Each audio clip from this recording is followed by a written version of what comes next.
Desconfinar nuestras mentes, desaprender la guerra. Un espacio para la reflexión y el diálogo, organizado por Acción Directa No Violenta, donde colaboran Ben Majek, Ecologista de Nación, Radio Guiniguada y Radio Pimienta. De todo lo caminado, desde lo aprendido hacia todo lo que nos queda por entender, cada paso errado. Cuarta sesión: Justicia climática y antimilitarismo. Participan Ecologistas en Acción, Greenpeace, Desarma Madrid y Mujeres de Negro. Voy desaprendiendo, desecho lo que no quiero, que he encontrado bien adentro de mi ser, desde todo lo que es mío, desde lo que es nuestro, que no es nada y lo es todo a la vez. Agradezco que estemos creciendo juntas, pues crecer es aprender a agradecer. Bienvenidas todas a este Desconfinar nuestras mentes, desaprender la guerra. Hoy vamos en concreto a tratar el tema de justicia climática y antimilitarismo. Yo estaré mirando mi chuletita ahí, que esto de ser maestra de ceremonia para mí no es fácil. Bueno, nosotras somos el colectivo ADNV, Acción Directa No Violenta, directamente desde Gran Canaria, ahí pegaditas a África, que este comentario lo hizo nuestro compi Antonia en otra de las sesiones y me gustó mucho y quiero replicarlo. Pues nada, esto, pues como saben, es un espacio informativo y reflexivo para que compartamos. Bueno, y surge de la necesidad de crearnos nuestro propio relato, más allá del relato de las estructuras de poder, un relato crítico, como digo, un relato propio, para que no nos despisten. Mientras pues ahora mismo siguen acusándose las desigualdades, la violencia, el racismo y demás, pues bueno, nosotras tomar ahí y poner el foco en la vida, desencarnarnos la guerra, construir conjuntamente relatos de paz, relatos de vida, y aquí estamos para ello. Bueno, les comento un poquito algunas cuestiones técnicas. Cada una de las personas que hoy va a compartir con nosotras, que ahora las presento, va a tener unos 10-15 minutitos de exposición, las que pues, nos van a dar su perspectiva de análisis y donde nos van a contar alternativas y propuestas, que estoy deseando escuchar, la verdad. Después tendremos un ratito para el diálogo y para la reflexión conjunta. Así que mientras estas personitas van hablando, el resto, pues si se les va ocurriendo cosas, preguntas, reflexiones, lo dejan escrito en el chat, que está por aquí debajo, y la compañera Patri la va a ir recogiendo y al final pues nos tomamos el ratito de comentarlas. ¿Qué más? Vamos a cerrar todos los micros de aquellas que no estén hablando, que puede parecer esto ahí un poquito autoritario. Dice Coldo que mejor que cada uno se cierre su propio micro y su propia cámara para facilitar la comunicación. Y bueno, y ahora me queda, creo nada más, que presentar a las personitas que van a compartir con nosotras. Por un lado, tenemos el placer de tener hoy aquí a Ángela Cuenca, que directamente desde Bolivia, que yo siempre pienso que esto de las pantallas es un horror y últimamente estoy como súper cansada de esto, pero luego por otro lado, al tener aquí a Ángela pensando que ella está en Bolivia, pues digo, joder, pues en este sentido, la verdad que podemos agradecer las pantallas que nos permitan estar conectadas. Ángela, pues pertenece al colectivo CASA, el colectivo de coordinación de acciones socioambientales, y el colectivo Ramal, que es la red antimilitarista de América Latina y el Caribe. Y bueno, y ella trabaja y reflexiona en torno al vínculo entre la ecología, el feminismo y bueno, y los procesos de empoderamiento de Bolivia. Si ella quiere añadir algo más, que lo puede decir. ¿Qué más? Bueno, otra de las personitas que va a compartir con nosotras hoy y luego va a ser Enrique. Enrique pertenece al colectivo de Ecologistas en Acción. Y bueno, ahí tenemos a Enrique. Y bueno, Ecologistas en Acción pertenece a su vez al paraguas de Desarma Madrid, en el que están incluidos otros colectivos, pues como Greenpeace, Mujeres de Negro y demás, y que pretenden pues desmantelar toda acción militar, evento o estructura que esté ocurriendo allí en Madrid. Y bueno, pues que cuenta con una experiencia y un recorrido ya de años. Después, por otro lado, Salvia, tenemos también la suerte de contar hoy con Salvia, que pertenece a Mujeres de Negro, de Madrid. Y bueno, pues también, como dije, eso está bajo el paraguas de Desarma Madrid. Y Salvia lleva por delante pues la perspectiva interseccional, ahí articulando el ecologismo, el feminismo y el antimilitarismo. Después, por otro lado, tenemos a Javi, que Javi pues es parte de Greenpeace y también de Desarma Madrid. Tanto Javi como Salvia como Enrique forman parte de Rebelión por la Justicia Climática, desarrollando y articulando propuestas de desobediencia civil para alcanzar la justicia climática. Y bueno, pues aportando esa perspectiva de los movimientos sociales y alternativos. Y vale, pues con esto irán en ese orden las personitas a las que acabo de presentar. Y bueno, yo soy Andrea, que no sé si lo he dicho. Encantada de estar con ustedes aquí. Así que si no me dejo nada atrás, pues damos paso a Ángela. Muchas gracias, Andrea. Oye, no sé si se escucha mal. ¿Está bien? Ya. Entonces, un honor para mí compartir con ustedes este espacio, el poder hablar de la justicia climática y también de los antimilitarismos, ¿no? Un gusto verles, en algún momento verles, y va a ser también un placer poderles escuchar. Como ya decía Andrea, mi nombre es Ángela Cuenca, soy parte del colectivo Casa de Bolivia y somos miembros de la Red Antimilitarista de América Latina y el Caribe, de la RAMALC. Bueno, el colectivo Casa lleva ya 13 años de trabajo en Bolivia.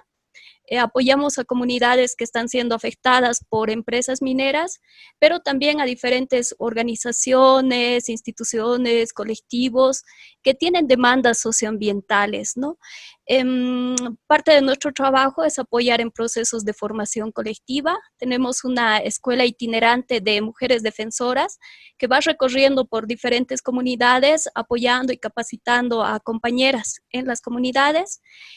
También hacemos investigación participativa, apoyamos en procesos de defensa legal, también apoyo técnico, hacemos, bueno, una serie de actividades que tienen que ver sobre todo con la defensa de los derechos, ¿no? Y hace 6 años que se ha conformado una red bien bonita, que es una red nacional de mujeres en defensa de la madre tierra. Entonces, este es uno de los focos de acción en los que estamos trabajando aquí en Bolivia. Y bueno, comentarles que donde yo estoy es parte del altiplano boliviano, estoy en Oruro, que es una zona que se caracteriza por tener minería desde la época de la colonia, ¿no? Minería, desde la minería artesanal hasta la minería transnacional. Entonces, imagínense cómo es donde vivimos, que tenemos cerca a 17 millones de toneladas de desechos mineros que están esparcidos por diferentes sectores, tanto de las comunidades a manera de cerros. Imagínense, llega una lluvia y todos estos desechos se van lavando y se van convirtiendo en aguas ácidas que van siendo regadas por toda la ciudad y también por las comunidades.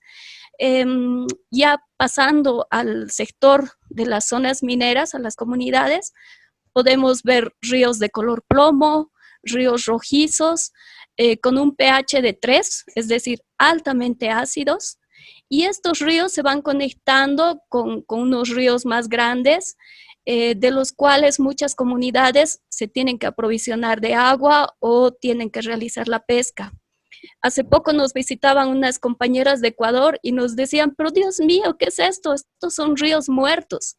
Y nosotros que estamos en el lugar muchas veces no lo veíamos así, ¿no? Porque es como que hemos naturalizado tanto los problemas ambientales que son personas de afuera que se dan cuenta que estos impactos son realmente bien fuertes. Pero aparte de los impactos ambientales que vemos en el territorio, vemos también impactos muy fuertes en las mujeres, en las condiciones de vida de las mujeres. Es bien sabido que somos las mujeres quienes sostenemos la vida, somos quienes garantizamos los cuidados en el hogar, en las familias, pero también en las comunidades, ¿no? Entonces, con todos estos impactos ambientales, son las mujeres en las comunidades quienes deben recorrer largas distancias en busca de agua limpia, deben alquilarse otros terrenos para poder producir, esto igual a distancias, imagínense cuán largas tienen que ser. También hay mucha preocupación por la salud, mucha preocupación por el trabajo, porque las mujeres trabajan en el campo, pero si tus suelos están siendo contaminados, si no tienes un espacio para producir, entonces hay mucha preocupación porque no sabes cómo vas a alimentar a tu familia. También estamos viendo que hay problemas en la participación. Las compañeras no son tomadas en cuenta en las decisiones que se toman, ¿no? Más si hay un proceso de negociación entre una empresa y una comunidad, son los varones quienes toman las decisiones y las compañeras están siendo a un lado. De un tiempo hasta ahora, creo que esta situación ya está mejorando. Las compañeras, hay muchas compañeras lideresas, pero el hecho de ser una líder, el hecho de participar, el hecho de hacer escuchar tu voz, también implica que tengas que sufrir otra serie de amenazas, de amedrentamiento, o de decirles, oh, no, es que ustedes son solo 3 personas, o que les digan, ah, sí, es que tú sales de tu casa porque estás buscando una pareja, o cosas así, ¿no? Que se van desde lo personal para dañarlas emocionalmente. A todo esto, nosotros le hemos venido llamando violencia medioambiental contra las mujeres.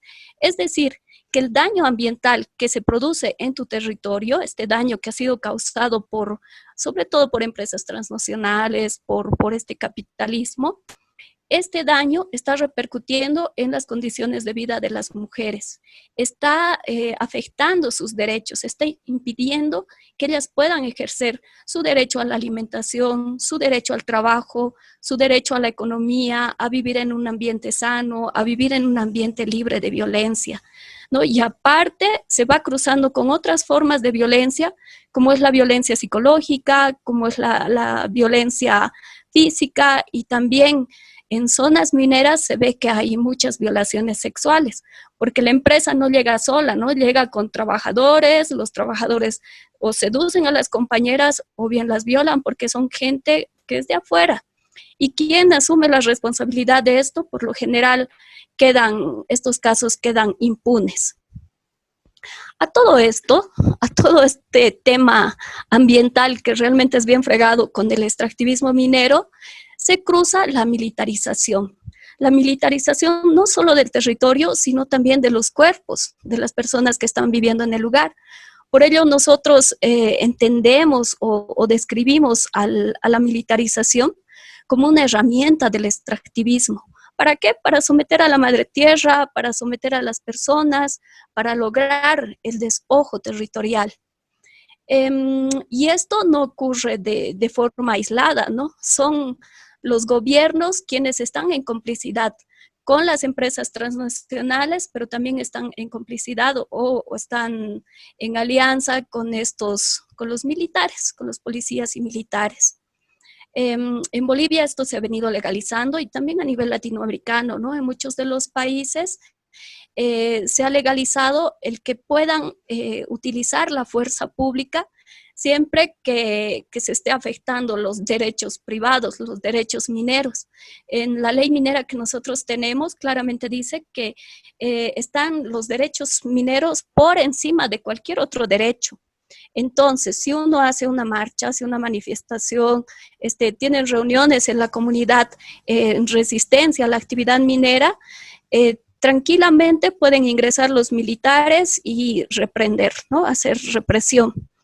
Otra de las características, otra de las tendencias que vemos en la militarización es la militarización de la gestión ambiental, que básicamente consiste en que se pueda controlar mejor los recursos naturales, ¿no?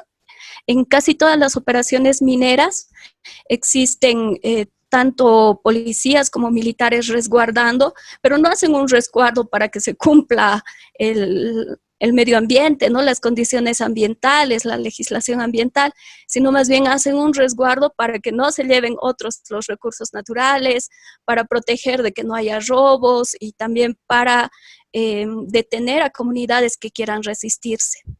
Otra tendencia muy fuerte en América Latina son los asesinatos, ¿no?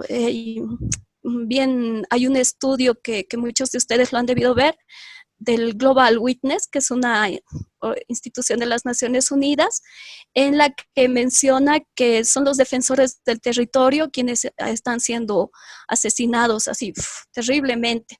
Y esto hay datos muy fuertes, ¿no? El año 2017 eran 207 personas en 22 países que han sido asesinados por defender su territorio. Y ahí tenemos casos emblemáticos, ¿no? El caso de Berta Cáceres en Honduras, hay el caso de Betty Cariño en Colombia, o sea, hay un montón de ejemplos que podríamos nombrar y que en este momento también está ocurriendo en diferentes países, ¿no? En Bolivia creo que con menos intensidad, pero sí en Colombia son alarmantes los casos. Y muy ligado a todo esto está el gasto militar. Tengo aquí algunos datitos. Miren, en Bolivia el año 2018 se han invertido 510 millones de dólares, lo que representa el 3.8% del gasto público que se utiliza para defensa. Imagínense tanto, es un porcentaje alto que se utiliza para el gasto militar. Y ligado a esto está la corrupción. Por ejemplo, ahora han salido unos datos de que el año pasado que estuvimos con el conflicto electoral por el cambio de presidente, se han comprado químicos, pólvora, balines de goma, etcétera, y todavía con sobreprecio. Y ahora, a título de la pandemia, el gasto militar también se va incrementando, ¿no? No hay, esta información no es transparente. Sin embargo, hay resoluciones ministeriales, como la del 7 de febrero de este año, en la que se permite que tanto policías como militares puedan registrar sus compras de armamento, de pertrecho y de equipamiento antimotín, que estén exentos, mejor dicho, de decir qué cosas es lo que están comprando. Y llama mucho la atención porque Bolivia es un país relativamente pacífico, no tenemos conflictos civiles, no hay ninguna guerra internacional probable, pero los gastos que se vienen haciendo a título de defensa son terribles, ¿no? Entonces, cuando hablamos de extractivismo, estamos hablando de la acumulación del capital. Si pensamos en el capitalismo, en este modelo de desarrollo completamente depredador, de sometimiento a la madre tierra, de destrucción, que va generando una serie de impactos, pero al final quienes tienen que pagar las consecuencias de este daño ambiental son las comunidades, son las poblaciones más vulnerables, son los pobres, ¿no? Y cuando hablamos de justicia, estamos refiriendo a la distribución equitativa de los impactos y de los daños, sino estamos hablando de movimientos grandes que se están gestando por la defensa de la madre tierra. Estamos hablando de gente que está luchando, que está resistiendo por sus derechos, que está buscando mejores condiciones de vida, que está luchando para tener acceso a agua limpia, a que el agua en realidad no sea un privilegio de otros. Están buscando un equilibrio con la madre tierra, están buscando también que se pueda vivir en armonía con la naturaleza. Y bueno, desde el antimilitarismo, quienes somos antimilitaristas, que creo que somos todos los que estamos por aquí escuchando, es una apuesta por la vida, ¿no? Ser un antimilitarista es apostar por la vida, es querer que vivamos en este territorio sin violencias, es que queremos que se respete los derechos de las personas, que no haya represión, que no haya opresión, es que queremos que haya un cambio de este modelo extractivista, patriarcal, criminal, y bueno, es la apuesta, ¿no? Por seguir tejiendo estas redes de cuidado, seguir dignificando la vida, tanto desde nuestros cuerpos como desde nuestros territorios. Bueno, gracias. Genial, Ángela. Muchas gracias por lo que nos has compartido. Y bueno, le vuelvo a recordar que si lo que nos van contando las personitas que comparten con nosotras hoy te suscita pues reflexiones, preguntas, las vayan dejando por aquí abajo. Y bueno, y ahora pues damos paso a Javi.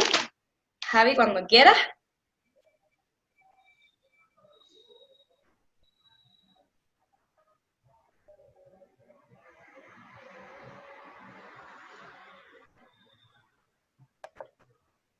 Hola. ¿Iba yo? Ahora que lo dices, estaba pensando que antes habíamos establecido que iba Enrique, así que gracias, estabas atento ahí. Bueno, pues me Venga, cuelo Enrique, yo, así cuando Javi no me quieras. pisa lo que voy a decir. Bueno, pues nada, muchas gracias por la invitación, muchas gracias a todas y a todos, las personas que estáis aquí, las personitas, como dicen en Canarias, que estáis aquí, que yo creo que es el sitio perfecto para estar una tarde de no sé qué día es hoy, de miércoles.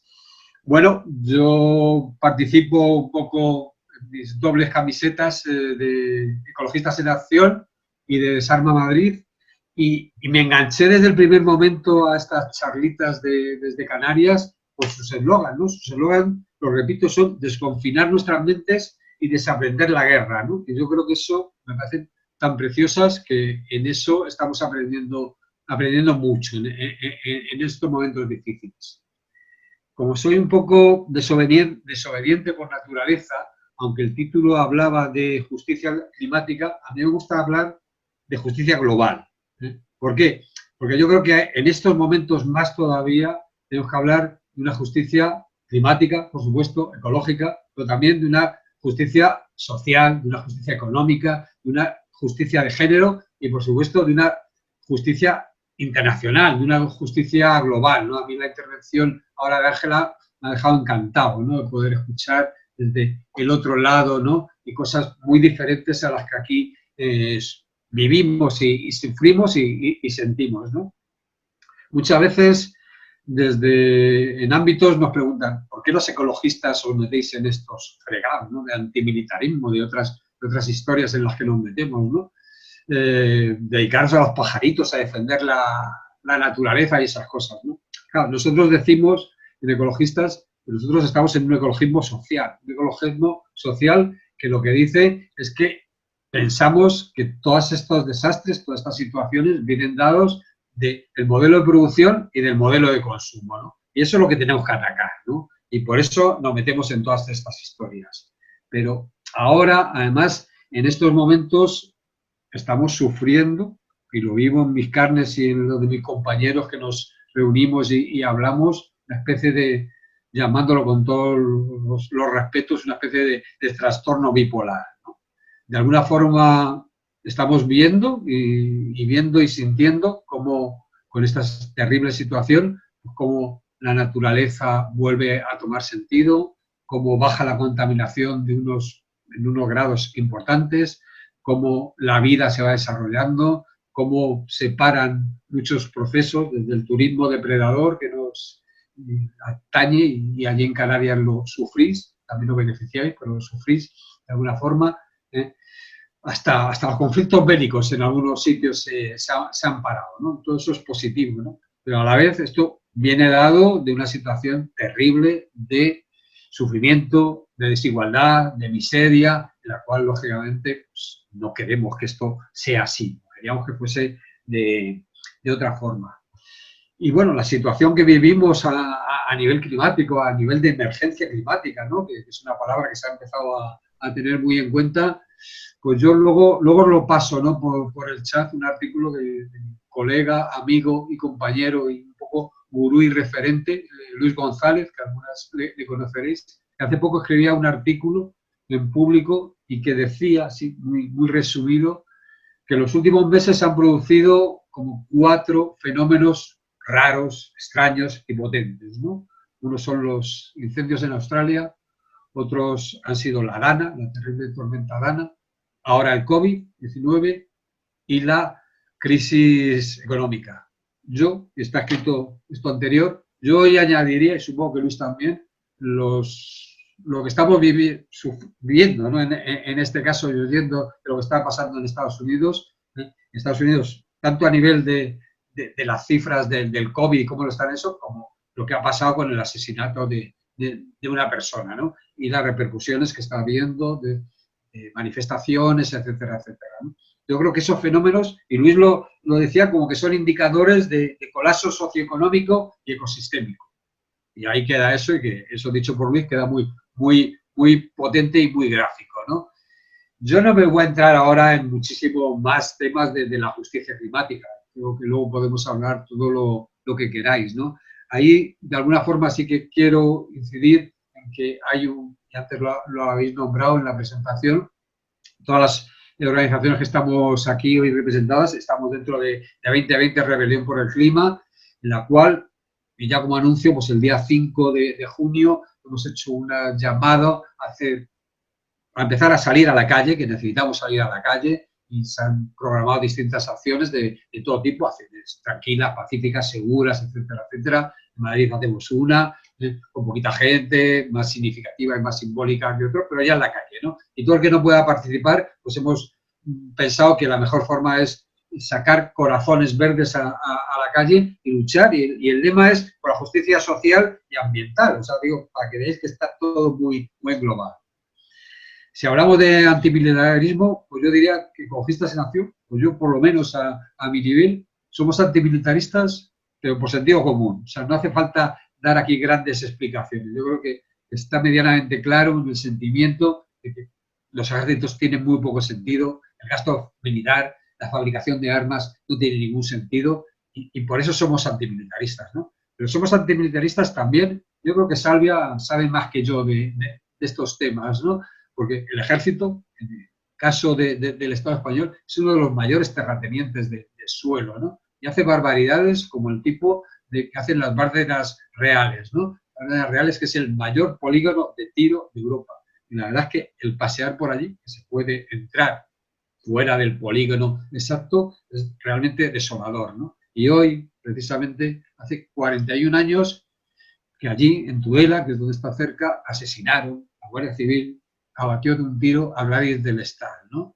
Gladys del Estar tenía en aquel momento 23 años, mi edad, ¿no? Y lo recuerdo en aquellos momentos como no la conocía, ni siquiera, ¿no? Pero sí que llegó la noticia, ¿no? La abatió la Guardia Civil en una manifestación que estaba en defensa de las Bárcenas Reales y de ¿cómo se dice? La central nuclear de Lemoria, ¿no? Que hoy por hoy está en ruinas por muchas razones, ¿no? Si en este ciclo de charlas se ha hablado y se va a seguir hablando de muchos temas de antimilitarismo, ¿no? Yo, como soy bastante tuitero, no voy a entrar en más detalles, pero lo digo en 5 hashtags, ¿no? Que está un poco de moda ahora. Y son, aquí mi amigo Ovidio lo puede contrastar o complementar si quiere después, pero yo lo centraría en 5. Gastos militares para fines sociales, la guerra empieza aquí, parémosla aquí, fuera señores de la guerra, frente a la banca armada, banca ética y objeción fiscal. No voy a entrar en más historias, pero yo creo que además ahora, en estos momentos de pandemia, de dura realidad, hemos visto el papel de las Fuerzas Armadas, el papel del Ejército, el papel de la UME, ¿no? Y hemos hablado y hemos escrito artículos. Por cierto, tenemos un blog maravilloso en El Salto, que se llama Planeta Desarmado, en el cual hemos ido publicando muchas cosas, y os animo a que leáis cosas que allí hemos ido publicando en estos días y con anterioridad, ¿no? De alguna forma, bueno, por si acaso se queda en el aire, Desarma Madrid es una plataforma que se creó en finales del 2016, en la cual en estos momentos estamos psicologistas, está Yayo Flautas de Madrid, la Asamblea Antimilitarista, está BDS Madrid, Yayo Flautas, Mujeres de Negro de Madrid, y luego bastantes personas a nivel personal, a nivel individual, ¿no? Y nacimos un poco para protestar, para intentar parar una feria de armas que se realizaba en Madrid, Honset, una feria de armamento en la cual se compran y se venden armas, pero a niveles de los estados, de los países, de grandes empresas, ¿no? Hicimos una acción de desobediencia civil allí el día de la inauguración en las puertas, nos detuvieron a 20 y tantas personas, nos metieron una multa de 11.000 euros, que gracias a los buenos oficios de Legal Sol, con Javi un poco a la cabeza coordinándolo, pues ganamos los recursos, y después de eso hemos hecho más acciones de desobediencia civil, hemos intentado parar FEINDEF, que se realizó en el 2019, hemos hecho acciones en la COP25 contra la Junta de Accionistas de ACS, bueno, hemos hecho muchas cosas, charlas, etcétera, etcétera, ¿no? Y yo creo que ahora somos un poco referentes en las organizaciones antimilitaristas. No quiero, siempre me gusta decir algunos problemas que tenemos en todo este movimiento de justicia global, de justicia climática y algunas alternativas, ¿no? Y voy muy rápido y si eso me cortáis, que no sé cómo voy de tiempo. ¿Problemas que tenemos? Porque tenemos muy poco tiempo. O sea, la crisis climática ahora se ha parado, pero se ha parado muy momentáneamente. Hoy salían publicaciones de que las emisiones de CO2 en estos momentos están a nivel del 2006. Pero eso no es suficiente. No es suficiente porque está medianamente claro que enseguida se están disparando otra vez en cuanto vuelve la actividad, por así decirlo, habitual, ¿no? La nueva normalidad esa, a la cual tengo mucha manía, pero que nos están imponiendo, ¿no? y diciendo. Y eso no es suficiente. No es suficiente para llegar a lo que se propone de que no pasemos de 1,5 grados, etcétera, etcétera. No quiero entrar en tecnicismo, que no soy un técnico, pero bueno, luego cualquier duda la podemos aclarar, ¿no? Y eso no es suficiente, ¿no? Pero por eso tenemos una urgencia, eso lo tenemos que hacer ya.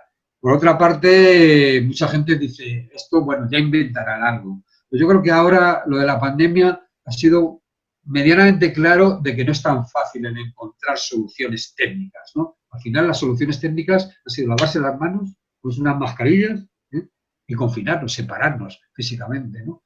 Para eso no hace falta tanto misterio. Yo sé que eso no es suficiente, ¿no? Que habrá que inventar vacunas, etcétera, etcétera. No quiero ser excesivamente, no sé ni cómo definirlo, ¿no? Pero está claro que hay cosas que no la va a solucionar la técnica. Y luego, todo esto pues, nos ha provocado un miedo, ¿no? Y un miedo que a veces nos paraliza.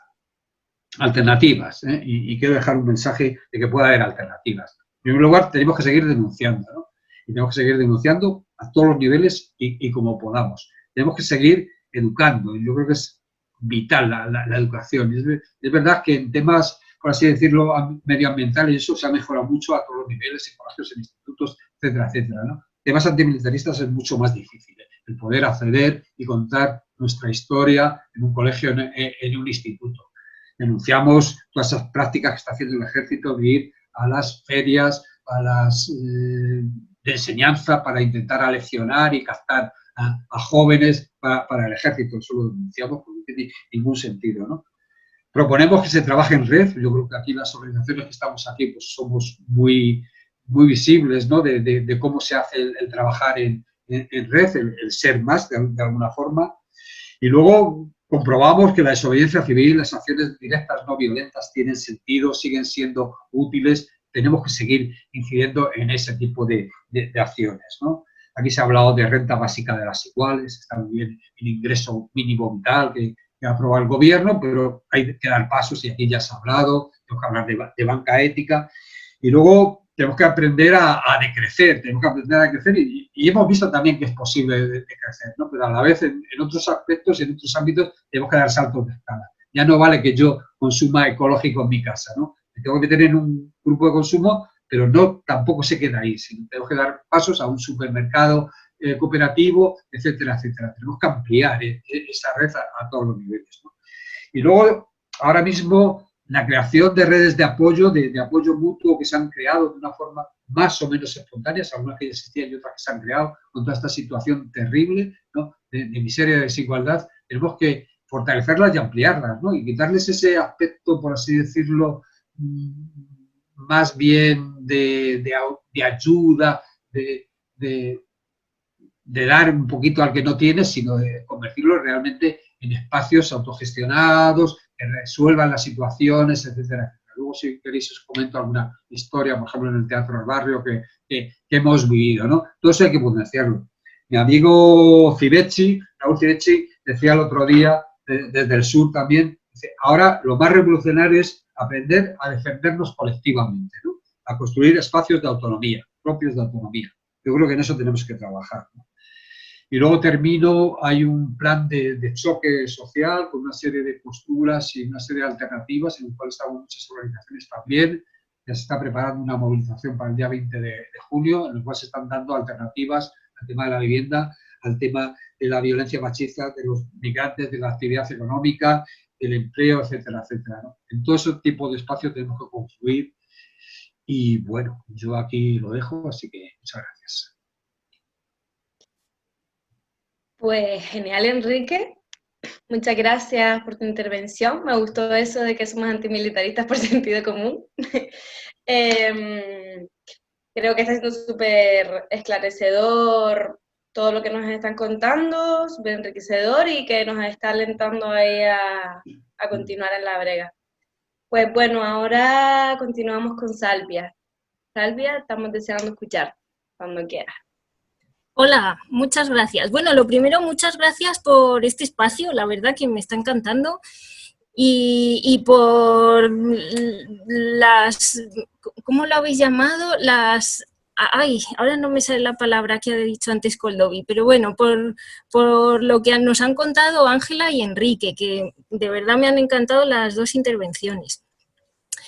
Y bueno, pues al hilo un poco voy a ir recogiendo así algunas cosillas de las que se han dicho para construir sobre eso un poco. Y voy a empezar con lo del título este de justicia climática que comentaba Enrique. A mí la verdad es que sí me gustó mucho por la palabra justicia sobre todo, que es algo que también apuntaba antes Ángela, ¿no?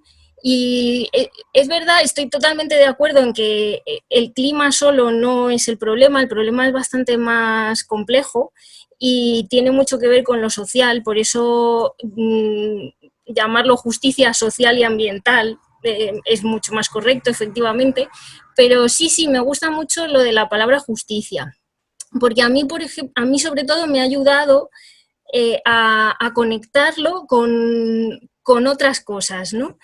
Y a entender mejor cuáles son nuestros retos. Entonces, bueno, pues sabemos, no sé, leía el otro día, por ejemplo, en un informe ya antiguo de 2009 que hablaba sobre las fronteras planetarias que no deberíamos traspasar para que la vida humana siga siendo posible en el planeta. Y ya nos hemos pasado unas cuantas de esas, ¿no? Entre ellas la del clima, que por eso el tema además es que aunque frenemos ahora las emisiones, ¿no? Como decía Enrique, estábamos en unas emisiones que podrían ser parecidas a las de 2006, pero eso no es suficiente. Claro que no es suficiente, es que incluso aunque las parásemos ahora, ya hay efectos que no podemos parar porque se han desencadenado ya, ¿no? Entonces, realmente es importante y es urgente empezar a organizar cómo respondemos a todos los cambios que están llegando, ¿no? y a los que tenemos que hacer frente.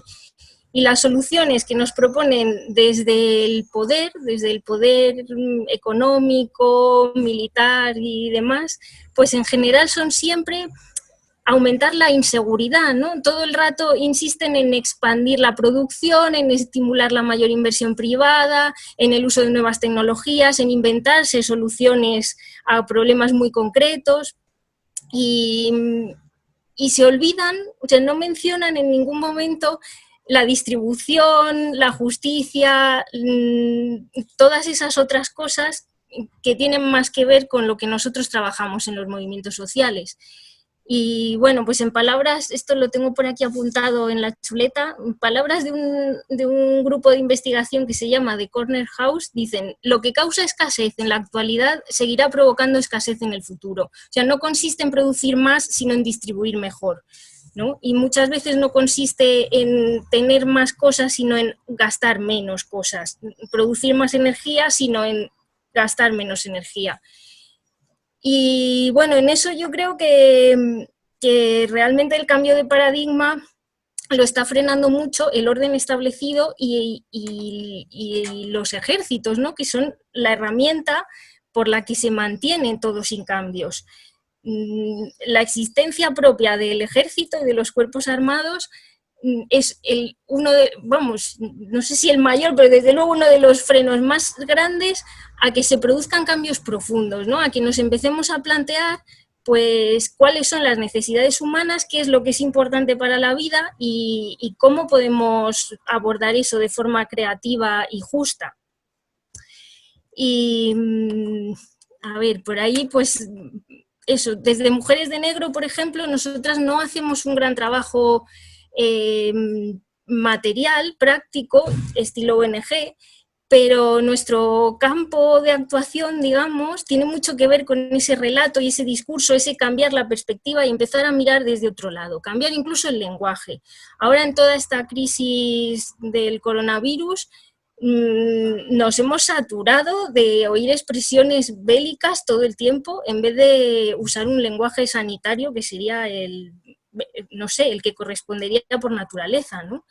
Y eso creemos que no es casualidad, eso forma parte de algo que nos preocupa mucho, que es esa militarización de la vida cotidiana y de todos los ámbitos en general, que es algo que está aumentando en paralelo con esas crisis ambientales. O sea, cuanto más fuerte es la sensación de inseguridad porque faltan recursos, porque hay catástrofes ambientales mayores que antes, por cosas de este estilo, mayor es, digamos, la legitimidad de recurrir a ejércitos y a soluciones militaristas, ¿no? Y ese es el punto que queremos romper.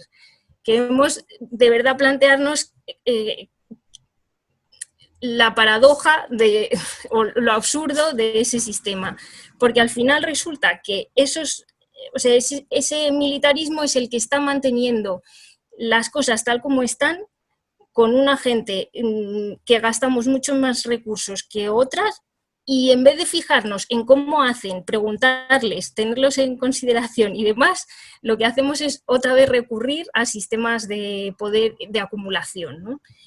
Y por otro lado, los propios ejércitos gastan muchísimos más recursos que cualquier solución civil. O sea, es impresionante cómo ahora también con esta crisis del coronavirus aquí en España han salido así algunas voces críticas que hacían comparaciones entre los recursos que gastaba la UME, la Unidad Militar de Emergencias, para desinfectar cualquier lugar y los que gastan cuerpos de bomberos o personal de limpieza. Si es que es sangrante, es indignante cómo hemos convertido a los militares en héroes por limpiar, cuando quien está limpiando desde siempre son las mujeres de la sociedad civil. O sea, no me puedo creer que los mayores especialistas del país en limpieza sean militares, no me lo puedo creer, ¿no? Y creo que tenemos que tenemos ahora esa oportunidad de darle la vuelta y de empezar a mirar desde ese otro punto de vista.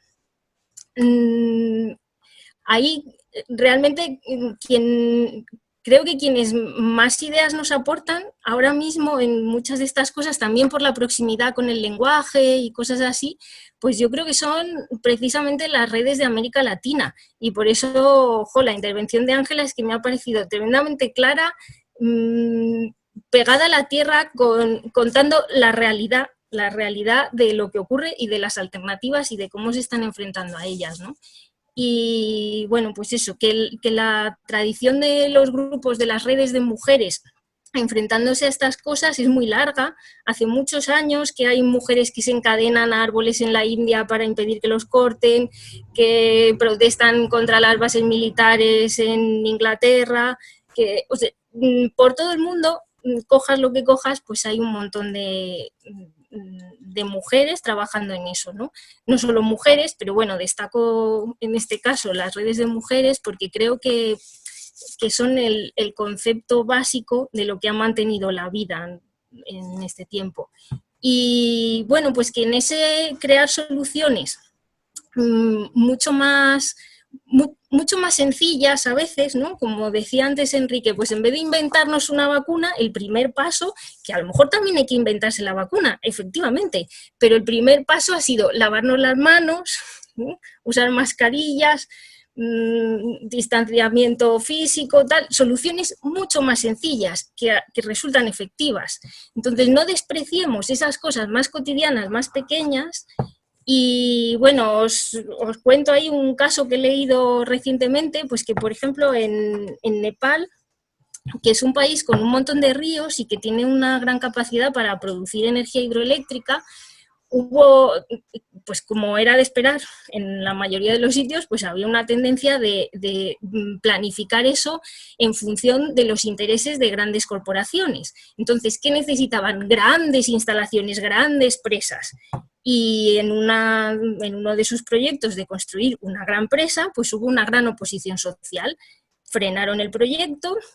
Coincidió también con un cambio político hacia un poco más de apertura democrática y demás, y al final lo que ocurrió fue que a nivel mucho más local un montón de comunidades establecieron sus propias mini centrales hidroeléctricas, y finalmente, después de años con ese camino alternativo, se han dado cuenta de que producen mucha más energía con un menor coste y de una forma mucho más eficaz, y que realmente sirve más para cubrir las necesidades de la gente, ¿no? Las necesidades vitales, que es por lo que no nos estamos preguntando muchas veces.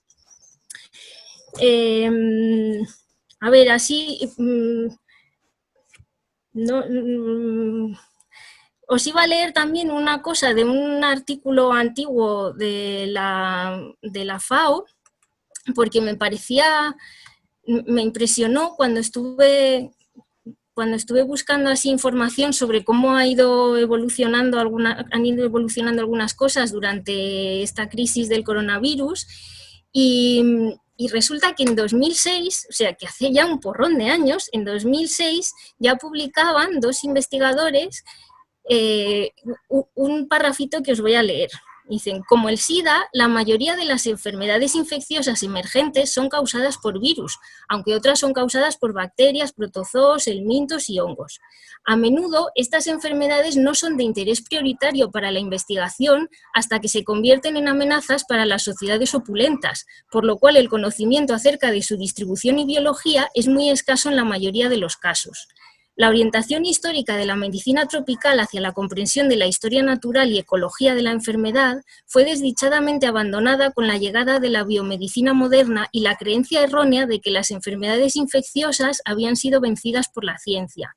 En la actualidad, el mayor desafío de la investigación se caracteriza por la incomunicación disciplinaria entre los investigadores de las enfermedades infecciosas, los expertos de flora y fauna silvestres, los ecologistas y los sociólogos. Los problemas se combinan con el creciente número y la mayor densidad de la población pobre que vive en los países en desarrollo sin agua fresca, sin servicios sanitarios y sin una adecuada infraestructura sanitaria pública. Bueno, pues esto que ya se decía hace 15 años no lo hemos sabido aplicar, ¿no? O no lo hemos sabido corregir, digamos. Entonces, bueno, creo que es el momento ahora que se nos ha abierto la oportunidad de empezar a darle la vuelta a estas cosas, y para eso pues son imprescindibles, yo creo, todos estos movimientos sociales mucho más horizontales, más pegados a la tierra, más locales, y que facilitan mucho más la integración de mujeres, ¿no? y la puesta en marcha de todos esos conocimientos más populares y muchas veces más duraderos, ¿no? Y como ejemplo, también os cuento así ya muy brevemente, pues en esto que mencionaba Enrique de la propiedad militar en espacios naturales y demás, pues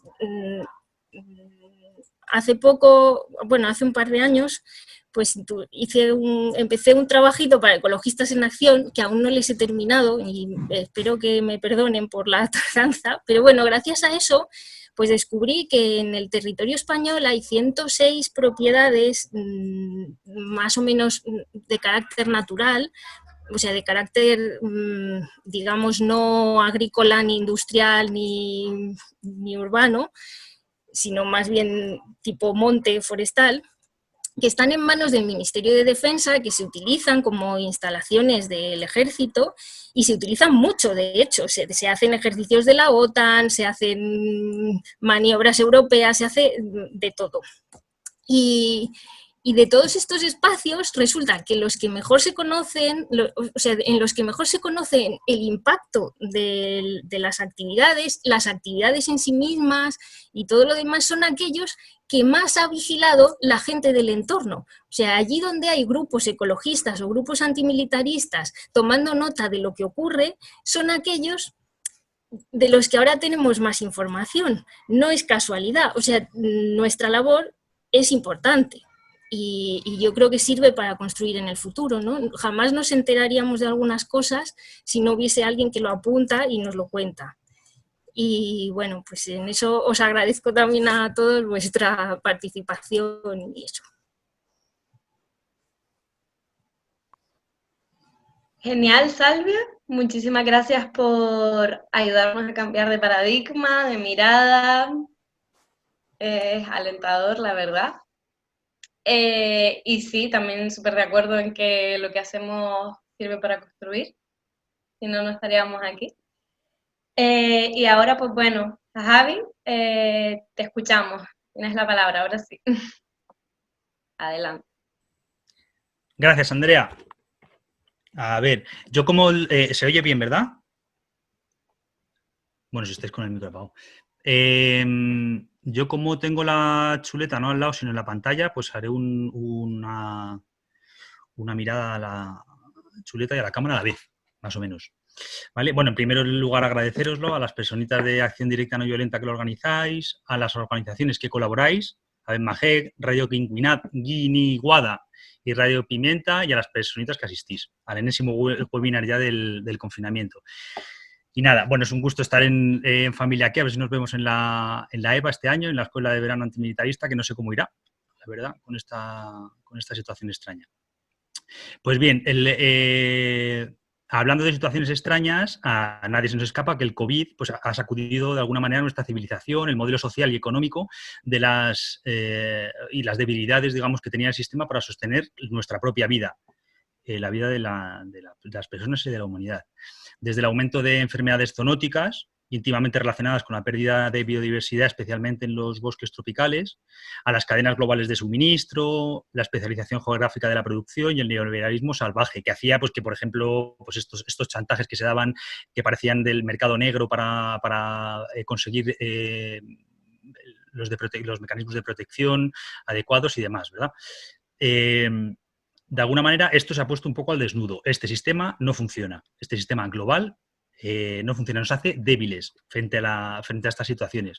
Uno de los aspectos que han sacado al debate público, sin duda alguna, es el de la seguridad. Salvia lo comentaba ahora mismo, el discurso belicista, ¿no? El rollo de esto es una guerra, en una guerra que dijo este hombre, una guerra todos los días son lunes.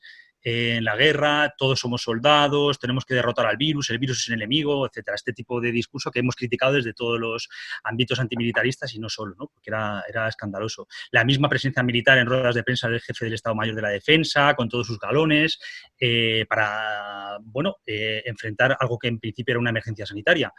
La intervención muy publicitada de la Unidad Militar de Emergencia, no solo su intervención, sino además todos los esfuerzos por publicitar las acciones que estaban haendo, que esconde un poco pues, la deriva, que podemos hablar después, ¿no? Y que ya habéis comentado también anteriormente, de un cuerpo militar a algo que podía perfectamente hacer un cuerpo civil y que, digamos, hay cuerpo civil que desde la crisis anterior ha ido poco a poco viendo recortada su presupuesto, ¿no?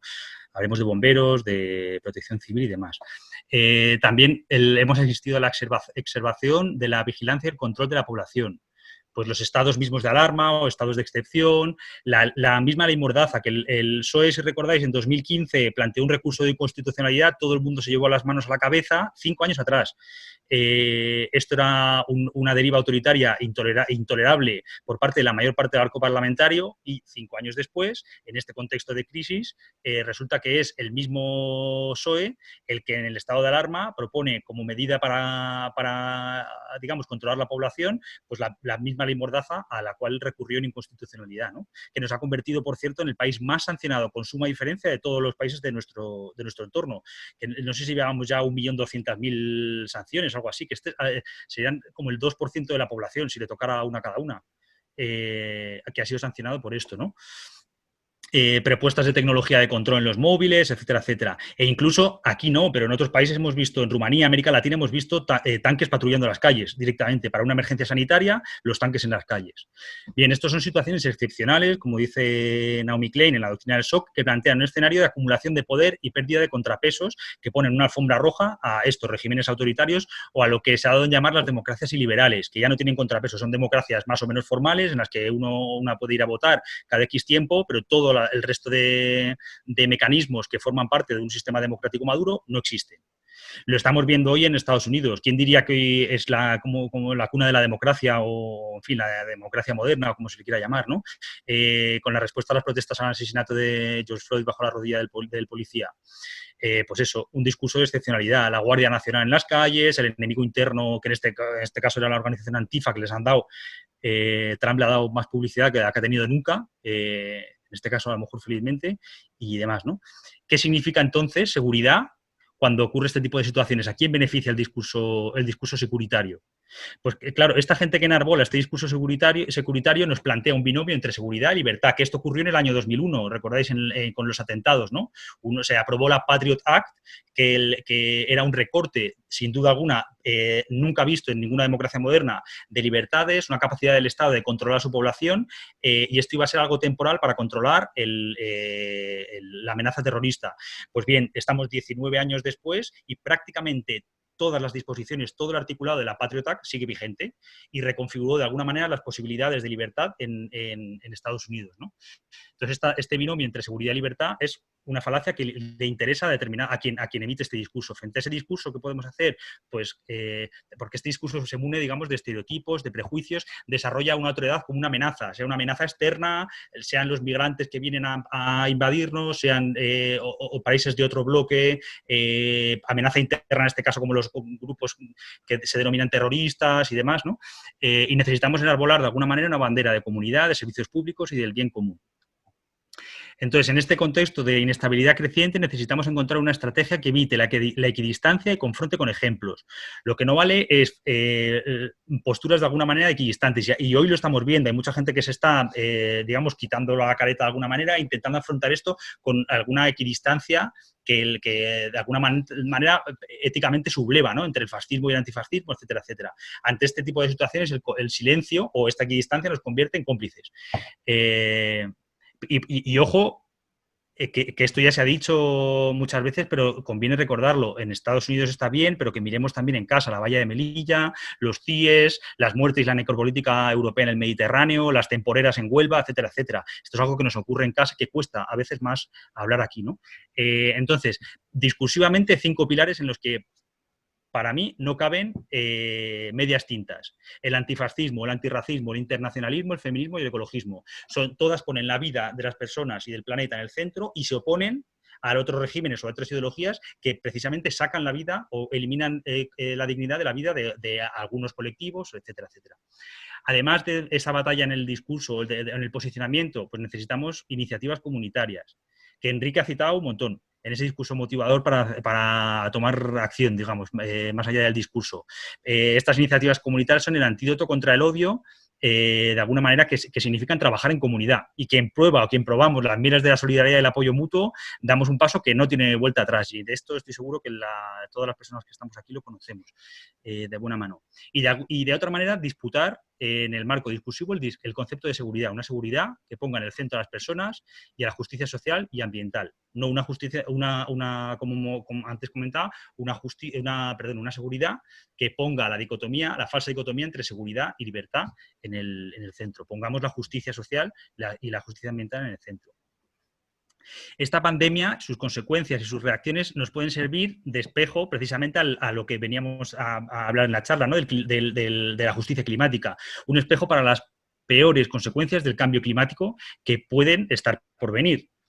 Hay ciertos paralelismos entre la situación que se ha dado con esta pandemia del coronavirus y con las consecuencias del cambio climático. Ambas son globales, nos afecta a toda la comunidad humana. De alguna manera necesitamos una actuación conjunta de toda la humanidad. Y para aquí, y me propongo, me atrevo a lanzar una propuesta, deberíamos refundar el multilateralismo. Hay un montón, lo estamos viendo crecer, los discursos nacionalistas que hablan de la agenda globalista como algo peyorativo, y es cierto que el sistema de Naciones Unidas y que los organismos multilaterales no están funcionando para velar por los derechos humanos y para que la comunidad humana afronte los retos que tenemos poniendo efectivamente pues, la vida en el centro y con justicia social y ambiental. Refundemos de alguna manera, propongámoslo, el multilateralismo. Llámese más solidaridad entre pueblos, solidaridad internacionalista, tal como sea, pero no podemos dejar de contar las unas con las otras, unos pueblos con otros pueblos. Si esto no funciona, cambiémoslo. Antes, ¿os acordáis? Hace 20 años no decíamos no a la globalización, sino a una globalización diferente. No era antiglobalización por no serlo, sino globalicemos la globalización como aldea global, ¿no? En clave de justicia global. Más paralelismos, se incrementan las desigualdades, que esto lo hemos visto, lo tenemos claro, ¿no? De alguna manera. Las desigualdades, o sea, la crisis del coronavirus, igual que las crisis que están por venir con respecto al cambio climático, van a afectar y ya están afectando de manera muy diferencial según la clase, el origen, etcétera, etcétera, género, etcétera. Y para ambas la prevención es la clave. Necesitamos sistemas sanitarios sólidos, comunidades resilientes y de alguna manera para el cambio climático necesitamos, para evitar sus peores consecuencias, políticas de mitigación y de adaptación. Las de mitigación son reducir cuanto antes, transformar el sistema energético, el sistema productivo y mitigar cuanto antes los gases de efecto invernadero para que las peores consecuencias que nos está avisando la comunidad científica hace tantos años no se den y estamos en tiempo de descuento. Y políticas de adaptación, porque hay cosas que, como decía Salvi, hay cosas que ya no se van a poder evitar y que ya están sucediendo. Entonces, para estos dos tipos de políticas necesitamos muchos millones, necesitamos financiarlo de alguna manera. Todos esos millones que se gastan en las guerras se podrían invertir precisamente en políticas de mitigación y de adaptación, en clave de justicia ambiental o justicia climática y justicia social. O justicia global, como decía Enrique. En un mundo que se sigue calentando más allá del 1,5%, y traspasando la capacidad biofísica del planeta, es muy difícil contener algunas situaciones derivadas de la inestabilidad, llegando a una probable situación de caos climático. La degradación de terrenos, las largas sequías y la escasez de recursos hídricos, como eventos climáticos extremos y demás, generan un panorama muy difícil, cuyas consecuencias pues habéis ido apuntando a lo largo de la charla, ¿no? Las migraciones, que es un tema que ya estamos abordando, pero es un tema que va a crecer sin duda alguna exponencialmente, que son desplazamientos. Hoy en día la mayoría son desplazamientos internos, pero llegarán a ser migraciones internacionales, masivas y forzadas. Por no hablar de la población atrapada, que es la que vive la peor situación, la que ni siquiera puede moverse del lugar en el que está. Cuando llegan estos eventos climáticos extremos o directamente hay sequías en las que se acaban los cultivos, etcétera, etcétera. Solo por poner algunos datos, entre el año 2008 y 2015, unos 20 millones de personas han sido desplazadas anualmente por estas causas relacionadas con digamos, causas ambientales. Es que es un poco difícil monitorear qué es ambiental, qué es climático, etcétera, etcétera. Y el Banco Mundial ha estimado que esta situación en 2050 llevará a 150 millones de personas que estén desplazadas de sus propios lugares forzadamente por esta situación. Así que tendremos que abordarlo. Y otro tipo de consecuencias que habrá cuando lleguemos o cuando esta situación derive de situaciones del cambio climático. Inestabilidad social, conflictos internos por tierras, por recursos que ya se están dando y tensiones geopolíticas y conflictos armados. Esto es un escenario idóneo, obviamente, para el negocio del complejo industrial militar, que se beneficia de un montón de maneras. Una de ellas, alimentando los conflictos armados, declarados o no declarados. guerrillas o conflictos internacionales. Otro, facilitando el control de recursos naturales. Ángela también nos hablaba de esto en primera persona y mejor que nadie. El control de recursos naturales, rutas comerciales por parte de las grandes corporaciones y de los estados que están asociados a ellas y se benefician. Servirá también para, digamos, es una oportunidad de negocio para sofocar revueltas y la contestación social derivada de toda esta inestabilidad social. Fuerzas policiales, las armas no letales, las tecnologías de control social y demás. A nadie se le escapa que es la misma industria militar israelí que prueba sus armamentos con la población palestina, la que está desarrollando toda la tecnología de control, de biocontrol, digamos, de control de la facial, etcétera, etcétera, ¿no? Control de poblaciones y fronteras, con el refuerzo de fronteras, drones, la política europea de Frontex y demás, que está aumentando exponencialmente también, y la reconstrucción posbélica, que es el negocio redondo, ¿no? Un opíparo negocio que bueno, que es, digamos, aún más dañino éticamente, porque de alguna manera los mismos que han contribuido con destruir una zona son los que se benefician para reconstruirla, que por otra parte es un clásico. Por ello, no es de extrañar que el gasto militar esté claramente en aumento. Según las últimas cifras que las publicó el mes pasado el SIPRI, el Instituto Internacional de Investigación para la Paz de Estocolmo, los gobiernos de todo el mundo gastaron 1,9 billones con B de dólares en 2019 para estar preparados para la guerra. Esto es un aumento de 3,6% respecto al año anterior y un 7,2% con respecto al 2010. Y ya está confirmado por los presupuestos de Estados Unidos, Reino Unido y otros que en 2020 seguirá aumentando. Esto significa que el gasto militar mundial en 2019 representó un 2% del Producto Interior Bruto global. Es decir, 200, que esto es un cálculo un poco chapucero, pero es una imagen que deja frío, ¿no? $249 por persona para la industria de la muerte y de la guerra. En España, por supuesto, el presupuesto supera los 20.000 millones, que son 55 millones de euros diarios, que esto en pesetas no sé cuánto es, a mí me gusta calcularlo, pero bueno, en fin, es espeluznante. En un presupuesto que ni siquiera sabemos, está plagado de opacidad, no es fácil de discriminar por las partidas, que unas están en el Ministerio de Defensa y otras no, etcétera, ¿no? Los recursos de ingeniería que utilizan, presupuestaria. Una importante partida son los PEAs, que si queréis los comentamos luego, que nos endeudan al Estado y en vez de invertir en hospitales, pues tenemos que invertir en esta deuda que asciende a más de 40.000 millones de euros para comprar, pues eso, Eurofighters y demás. ¿A quién esta seguridad, a quién le conviene? Pues antes lo hemos comentado, ¿no? A los mismos de siempre. Digamos, cuando ponemos gasto militar y gasto sanitario, que esta pandemia nos ha hecho darnos cuenta de esto de una manera bien clara, pues antes lo comentabais, con lo cual por ahí paso un poco por encima. Pero ya sabéis que el Centro de las, en el Día de Acción Global sobre el Gasto Militar, en la campaña hizo aquella que probablemente muchas habéis visto, esa infografía en la que decía, yo tengo por aquí, que un caza F-35 que cuesta 89 millones de dólares equivale a 3.244 camas de UCI. 3.244, que es que por ponerlo en un contexto que yo conozco, en Jaén hay 25 camas para 600.000 personas, 25 camas de UCI. Frente a una pandemia como esta, pues un Eurofighter cuesta 89 millones de dólares, por no hablar de los submarinos y demás, todo aquello que tenemos, ¿no? Solo el programa de Eurofighter, que cuesta 12.500 millones de euros, equivaldría a la construcción de 25 hospitales, ni más ni menos. Y ya, por último, el militarismo sí impulsa el cambio climático y además tiene una dirección de ida y de vuelta. El cambio climático influye en el gasto militar, hace, bajo esta perspectiva securitaria, que los gobiernos gasten más en industria militar y la industria militar genera mayor cambio climático. Hace poquito el IPS, que es el Instituto de Estudios Políticos de Estados Unidos, es un estudio yanqui que se refiere mucho a Estados Unidos, que es un caso paradigmático de militarismo, claro. Lo publicó el mes pasado y analizaba esa relación íntima entre el cambio climático y la militarización, el militarismo, ¿no?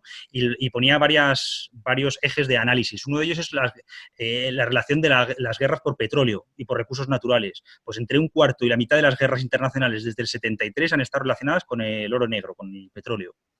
La militarización de áreas por el control de los recursos naturales, que de esto también nos ha comentado Ángela mejor que nadie, con el informe de Global Witness y demás, que de hecho Global Witness recoge los que puede, pero todo, y también lo dice en el informe, puede haber muchísimos más casos de los que están relatados. Global Witness se encarga de que todos los casos que estén bien documentados, pero en África hay muy pocos casos reportados y hace entender que probablemente no es porque no ocurran, sino porque son muy difíciles de reportar. Otro aspecto que relaciona cambio climático y militarismo, el rol del complejo industrial militar en el control de fronteras, del que ya comentaba antes, ¿no? En un contexto de movilidad forzada creciente. Esto, en el enfoque de este estudio de Estados Unidos, claro, con el corredor seco americano es espeluznante también. Otro factor, las emisiones de gases de efecto invernadero de la propia actividad militar. Solo el ejército de Estados Unidos emite anualmente unos 59 millones de toneladas métricas, que esto es más de lo que emiten en un solo año países enteros como Suecia y Portugal. Y esto convierte al Departamento de Defensa de Estados Unidos en la mayor institución emisora del planeta. Otro ejemplo que ponía el informe es que en una hora de vuelo de un jet puede consumir como un coche durante 7 años, en una sola hora de vuelo. Es decir, las gases de efecto invernadero la actividad militar es netamente emisora, ¿no? Una de las grandes actividades emisoras del planeta.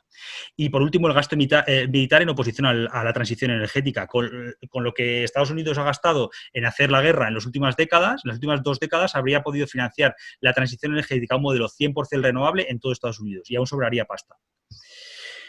Y en fin, este informe cierra proponiendo una transición de una cultura de guerra hacia una cultura del cuidado de las personas y del planeta, y dice que para una transición justa es imprescindible desmilitarizar la economía, así como dejar de invertir en combustibles fósiles, que como hemos visto está íntimamente relacionado. El mundo bajo el cambio climático ciertamente será menos estable, por eso debemos buscar soluciones que minimicen el daño sin olvidar a nadie y estar atentas a los discursos sobre seguridad que posicionan algunas necesidades y algunas vidas por encima de otras, dando por sentado que algunas vidas valen más que otras. Y con esto ya terminado la turra, podemos comentar si queréis. Genial, Javi. Muchísimas gracias por todo lo que nos has contado. La verdad que está siendo súper rico. Gracias a todas, a Ángela, Salvia, Enrique, a ti, Javi. Gracias a todas por motivar lo colectivo. Antes de dar paso al debate, o al debate no, tenemos que desmilitarizar nuestro lenguaje, al diálogo. Pues me gustaría recordarles que nuestra próxima sesión, ya que esto forma parte de un ciclo de sesiones, es el 10 de junio. El 10 de junio vamos a hablar de fronteras, racismo y militarismo, y la próxima es el 17, perdón, y el 17 vamos a hablar de industria, comercio y exportación militar. También dar las gracias a Radio Pimienta, a Radio Guiniguada y a Ben Majek, que colaboran con que podamos estar hoy aquí. Y también comentarles que esto va a estar colgado en el canal de Radio Pimienta, en YouTube, para que lo podamos tener disponible, para que podamos extenderlo por ahí. Así que nada, muchísimas gracias, y ahora damos paso a Patri para que podamos dialogar un poquito.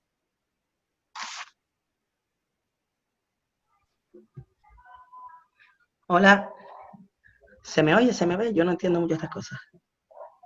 Bueno, hola, buenas tardes a todos. Voy a pasar a leer las preguntitas.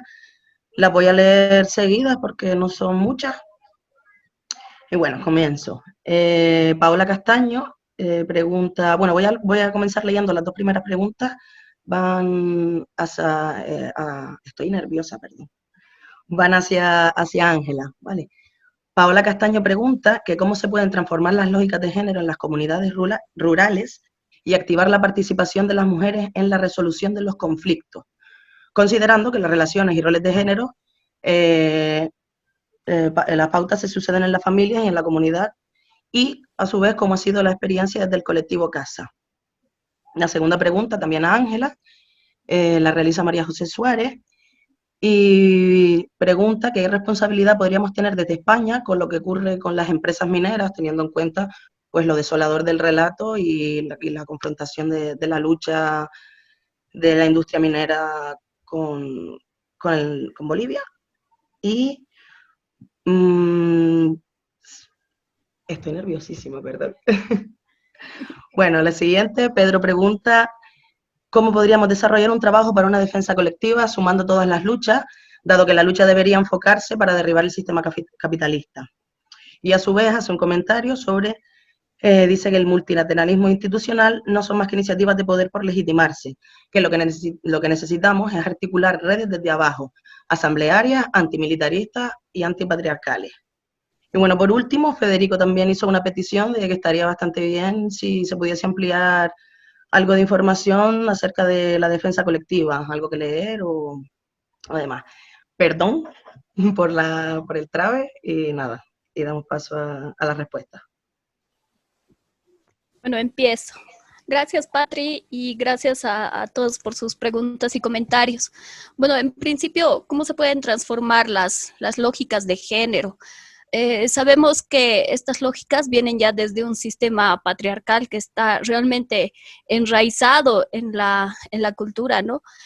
Sin embargo, la experiencia que tenemos desde el colectivo Casa ha sido, miren, nosotros hemos trabajado los primeros años con comunidades enteras, entonces participaban varones y mujeres y veíamos que la participación, la toma de la palabra era sobre todo de los varones. Entonces decidimos ampliar esta escuela, hacer como una separación entre varones y mujeres y notamos que las diferencias eran pues abismales. ¿Por qué? Porque entre las compañeras, entre las mujeres, se ha empezado a construir esta complicidad, esta confianza. Y entre ellas hablaban y opinaban, hablaban en su propio idioma y entre ellas mismas iban traduciéndose, complementándose. Entonces lo que nos demuestra la experiencia es que hay un montón de saberes y que estos saberes se van intercambiando entre mujeres, ¿no? Que para ello necesitamos que haya confianza, necesitamos que haya estos espacios de articulación entre mujeres. Bien nos decía Salvia, ¿no? Estas articulaciones que están creciendo entre las mujeres son tan importantes, son tan poderosas, porque también están permitiendo que haya una autovaloración desde las compañeras y desde cada una de nosotras, ¿no? Creemos que estas complicidades, tanto a nivel local, a nivel comunal y a nivel regional, son poderosas, ¿no? En las comunidades donde nosotras estamos participando, donde estamos apoyando, ahora tenemos tremendas lideresas, que no hay quien las calle. Y es bien bonito porque a veces en la propia reunión, en la comunidad, toman la palabra las compañeras y a veces no las quieren hacer a un lado y saben que ahí actúa el trabajo colectivo y son las otras compañeras que las respaldan, que las ayudan, al final, en cierta manera también se imponen. Yo creo que una forma de vencer estas lógicas que se han creado de forma patriarcal es a través de la unidad, es a través de la articulación, es a través de estas construcciones colectivas, a través de la valoración y también de los cuidados, ¿no? Porque la confianza y toda esta construcción tiene que ver también con lo que cada una hace y con estos espacios que te dan confianza. Otra pregunta que nos hacían era sobre las responsabilidades de España. No voy a hablar de la historia, del despojo y la colonización, pero sí creo que en estos tiempos gran parte tiene que ver también con el consumismo, ¿no? Las responsabilidades, no solo de España, sino de todos los países para que haya una mayor extracción de minerales y de metales pesados tiene que ver con el consumismo. Y gran parte de ellos están también en nuestros celulares, ¿no? Veía que hacia España se exporta bastante zinc. Cada uno de los celulares contienen el 4% de cobalto, litio, tienen hierro, tienen carbono, níquel, plomo, estaño, o sea, un montón de metales pesados que se van sacando también desde Bolivia, ¿no? Entonces, si queremos hacer una contribución a que ya no haya tanto extractivismo, por lo menos, también tenemos que dejar de ser consumistas y de contagiar estas lógicas hacia otros espacios. También nos parece importante que pueda haber una vigilancia social desde Europa hacia los países de Latinoamérica, ¿no? Hacia los países que estamos sufriendo este saqueo, este despojo de los recursos naturales por las empresas transnacionales. Aquí, no sé, creo que no hay muchas empresas españolas, sobre todo se exporta a España, pero sí hay un montón de empresas suizas, empresas canadienses, bueno, de Europa creo que sobre todo esas. Entonces, si la mejor forma de ayudar es también denunciando, es aplicando este control, esta vigilancia social y popular hacia las empresas transnacionales. Gracias.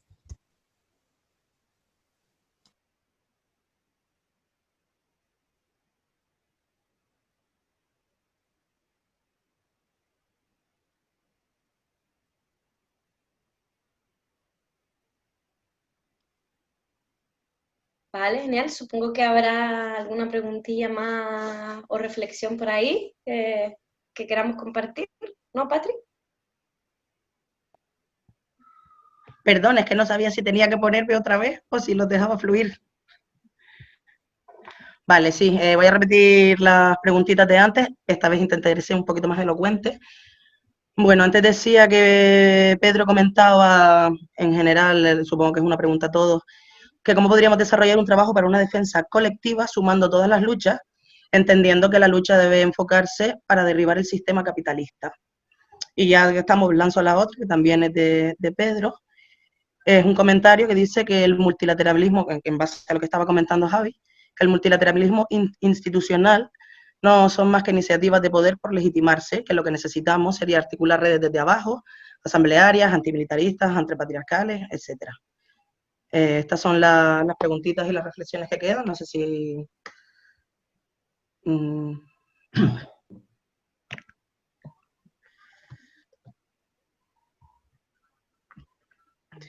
Bueno, yo le doy un poco, si nos importa, para seguir, en relación un poco y complementar lo que decía Ángela, ¿no?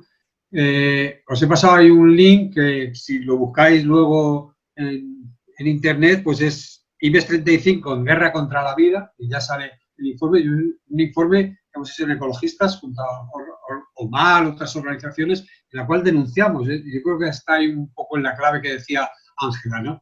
En este caso no hay empresas en Bolivia, pero son transnacionales españolas que están haciendo verdaderas barbaridades en México, en Guatemala, en otra serie de países, ¿no? Esa denuncia, lo cual nosotros hemos hecho, antes lo decíamos, una acción en la Junta General de ACS, ¿no? Y ahí nos echamos sangre y nos detuvieron, volvemos otra vez a lo mismo, ¿no? Esa denuncia tiene que ser constante, ¿no? Estamos haciendo barbaridades, nuestras empresas maravillosas que luego se tiñen de verdes y de no sé qué, ahí fuera están haciendo verdaderas barbaridades, ¿no? Y no solo en Bolivia, seguramente alguna gracia haremos, pero en otros países, desde luego, hacemos brutalidades, ¿no? Y ahí un poco, enlazando con la siguiente pregunta, en el tema de la defensa colectiva, pues yo creo que es vital, o sea, es imposible dar recetas, ¿no? Yo ahí decía un poco, pues que aquí nuestras organizaciones, las que estamos aquí, estamos todo el día en muchas cosas conjuntas, ¿no?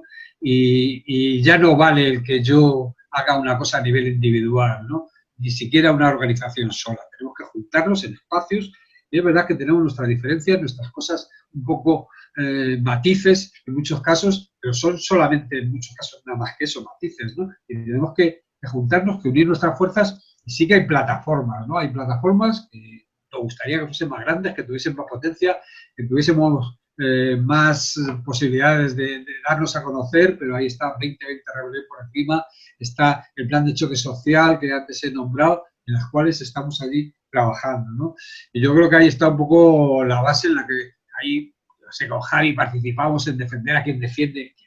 Hay muchas organizaciones en las cuales conjuntamente hacemos cosas, ¿no? Desarma Madrid es un ejemplo muy claro de que una serie de colectivos conjuntas hacemos mucho más cosas, ¿no? Y ese es un poco el camino. Gracias. Salvia, ¿le quedas? Digo, porque luego me... Vale. Ah, vale, venga, pues voy ahí. Bueno, yo quería ahí decir que me ha encantado cómo ha explicado Ángela el tema de la participación de las mujeres y favorecer esa participación de una manera ahí como muy bien pensada, ¿no? Por un lado, a veces crear grupos específicos de mujeres, por otro lado, favorecer que haya una estructura general que es más amable para todo el mundo y también para las mujeres.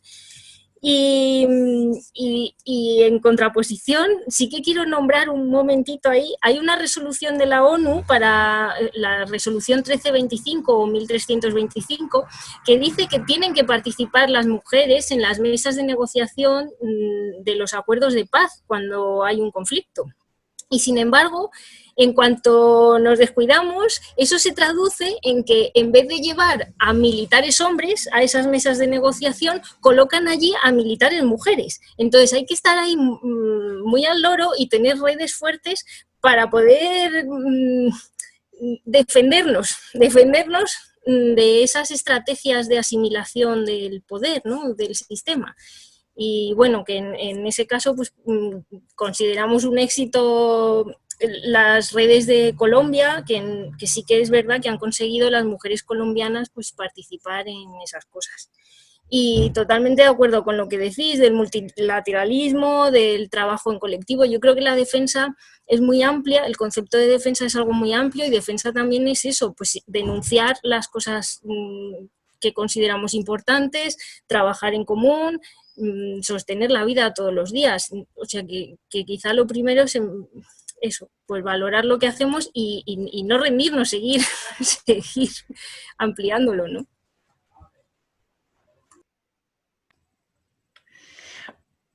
Por sumar, con respecto a la transversalidad, es la época de la transversalidad y no, creo que en realidad el mundo está tan chungo que todas las personas que militamos en espacios ecologistas, feministas, antirracistas y demás, soñamos un mundo mucho más parecido entre nosotras que lo que tenemos, con lo cual nos toca pues pujar, hacer fuerza y hacer defensa, ¿no? Como dice Salvia, en el sentido en el que dice Salvia de alguna manera, unir brazos y así, es que no sé cómo, y hacer fuerza frente a lo que nos toca, ¿no?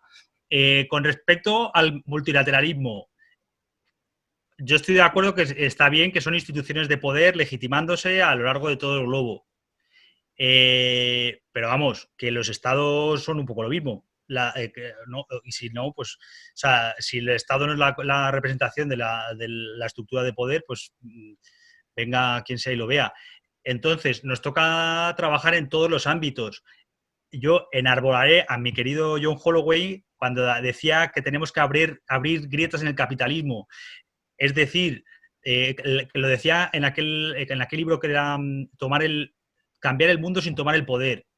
De alguna manera, esa defensa, es decir, cada huerto urbano, cada asamblea a la que vamos, cada espacio autogestionado en el que participamos, estamos abriendo grietas a ese otro mundo, digamos, al que estamos haciendo oposición. Nos toca trabajar en los dos ámbitos, porque es un poco pensar que no va a existir Naciones Unidas o no va a existir instituciones de poder que se coordinan, pues qué queréis que os diga. Entonces, para mí, ojalá podamos trabajar en clave de la ternura de los pueblos, de solidaridad internacionalista, conjuntamente, y a su vez intentemos que las estructuras de poder sean lo más democráticas posibles, especialmente las instituciones multilaterales que hoy están fracasando en ese intento. Y a mí, si cabe, a Ángela le quería hacer una pregunta que había puesto por ahí, pensando en el Salar de Uyuni, cuando hablamos de los recursos y sabiendo que Bolivia tiene la mayor parte, la gran reserva mundial de litio y que eso está subiendo como la espuma, y teniendo como tengo un cariño personal y especial por Bolivia, a mí me supone una preocupación y preguntarte un poco que si hay este tipo de garras sobre el territorio, si se está militarizando, si hay discursos de alguna manera para apropiarse de algo que está ahí, ¿no? De alguna manera. Aprovecho. Sí, precisamente el salar de Uyuni y tenemos otro salar también más chiquito, el salar de Coipasa por aquí por Oruro, están en riesgo, ¿no? En este momento ya hay explotación en el salar de Uyuni. Es una pena, ¿no? Porque a un principio había un proceso de resistencia desde las comunidades aledañas, porque cabe mencionar que esta zona tiene muy poca agua. Se ha hecho un estudio hidrogeológico en toda la zona y realmente con la empresa minera más la explotación de litio cercano, realmente se está minando el agua. Entonces, todo este proceso de resistencia ha sido cooptado por la empresa nacional, por el Estado. Sí, entonces empezó el Estado, luego hizo un consorcio con la Sumitomo, con la japonesa, entonces sí hay explotación. Y en este momento de pandemia, en este momento de crisis, el país ha empezado a hablar, bueno, este gobierno transitorio que no debería hacer nada, se está tomando las atribuciones de decir que para salir de la crisis económica tenemos que impulsar con más fuerza la explotación de litio, no solo en Uyuni, sino también en Oruro. Entonces es bien terrible, ¿no? Yo creo que las grandes consecuencias de esta pandemia y de este capitalismo que es tan fuerte, tan voraz, va a ser justamente que haya un mayor incentivo a que haya mayor explotación de los recursos naturales, ¿no? También quiero aprovechar de decirles que yo soy privilegiada porque soy parte de la red antimilitarista de América Latina, de la RAMALC, y creo que para hacerle frente a todas estas defensas, a todas estas resistencias en las que estamos participando, es fundamental que podamos articularnos, ¿no? Yo siento que la RAMALC a nuestro colectivo, al colectivo Casa en Bolivia, siento que ha aportado bastante desde la mirada antimilitarista, porque nosotros sí somos ecologistas desde nuestro inicio, pero ha habido una complementación en la mirada, ¿no? Porque sí, como decían ustedes, es como si fuéramos antimilitaristas por hecho, pero que no lo asumíamos como tal. Entonces, tener estos espacios de reflexión, estos espacios de encuentro, de conocer otras realidades, de resistir desde diferentes esferas, ¿no? Como las acciones directas no violentas que son tan poderosas para seguir, no digo luchando, pero sí tengo que cambiar mi lenguaje, pero sí luchando, para seguir resistiendo, es muy importante, ¿no? Y también trabajar desde la objeción de conciencia. Yo creo que tenemos un montón de ejes por los que tenemos que seguir trabajando, que tenemos que seguir resistiendo, y pues ha sido un gusto escucharles, compañeros, muy inspiradores todas las experiencias que han contado. Gracias.